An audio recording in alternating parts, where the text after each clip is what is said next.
столице региона стартовало первенство по футболу среди общеобразовательных школ.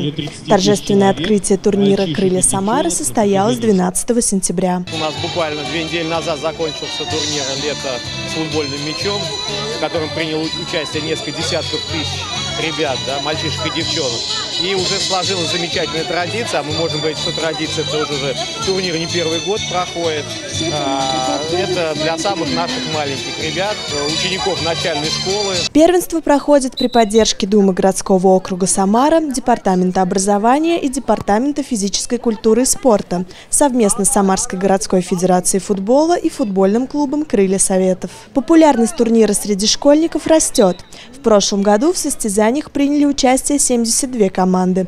На этот раз за победу поборются уже 150. Первые матчи прошли на многофункциональной спортивной площадке школы номер 42 железнодорожного района. Юным футболистам дали напутствие на командную игру и новые достижения. Турнир, который открывает новый лист нашей истории в развитии нашего самарского футбола.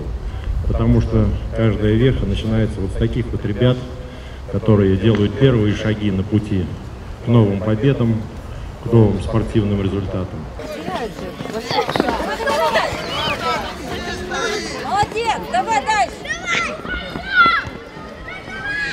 Открытие соревнований в этот день состоялось и на площадке школы номер 58 в Октябрьском районе. На протяжении всего турнира за участниками будут наблюдать опытные тренеры команды «Крылья Советов». Талантливых и работоспособных ребят отберут для обучения в школе знаменитой самарской команды. Ирина Ремезова, Андрей Тишин, Алексей Ногинский. Специально для 63.ru.